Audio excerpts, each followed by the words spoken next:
battle for the Moscow White House was shown live worldwide on satellite television and watched by thousands of Muscovites on the streets. Most in Moscow appeared to back Mr. Yeltsin's actions fully.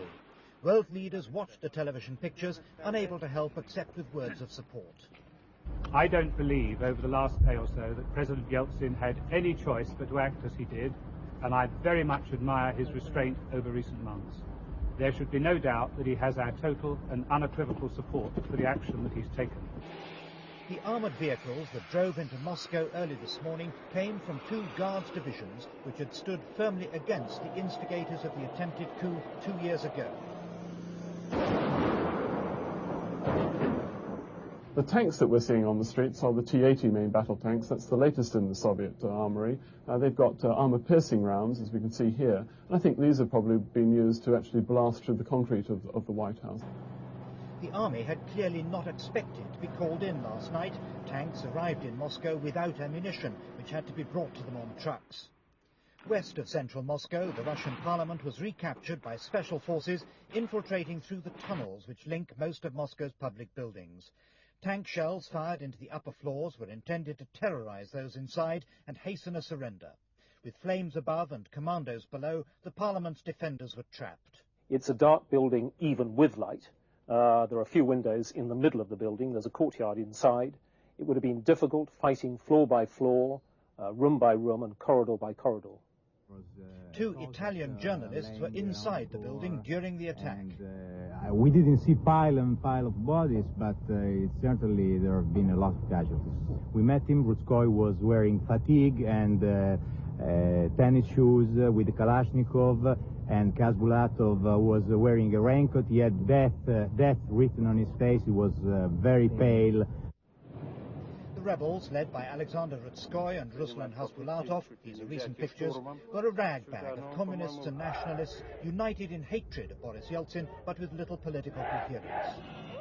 It was the Russian army that defeated them today and saved Mr. Yeltsin's presidency.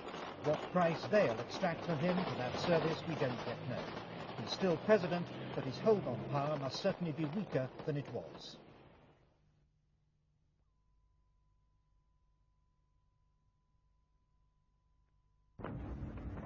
Some did rush to help, but for the most part Muscovites were no more than spectators on a day of swirling military drama. They observed from rooftops. They peered through telescopes and binoculars. An October revolution playing out in front of them. Many of those on the streets followed the news on car radios, trying to make sense of what was happening, wondering whether Yeltsin has now finally crushed his opponents. The Russian president had gone on television this morning, exploiting his total domination of the state media, denouncing the rebel parliament as filled with communists and fascists.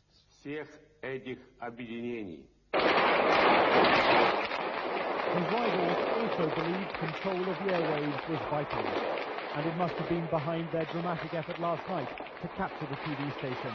At stake, what message to the Russian people would emerge from the political chaos. There was only one victor, Boris Yeltsin, who has today closed down much of the opposition media, including the old communist daily, Pravda. After dusk fell tonight, Muscovites were still watching the burning parliament, occasionally scattering as the fighting flared up. This was something they thought happened along the fraying edges of the former Soviet Union, not in the Russian capital. But now Muscovites are witnessing at first hand, and in deep shock, the greatest political violence since the revolution. Yet, amid all of this, normal life is continuing. As Russians here went home after work, tracer bullets raced across the night sky, and convoys of armour mixed uneasily with the evening traffic. Robert Moore, News at 10, Moscow.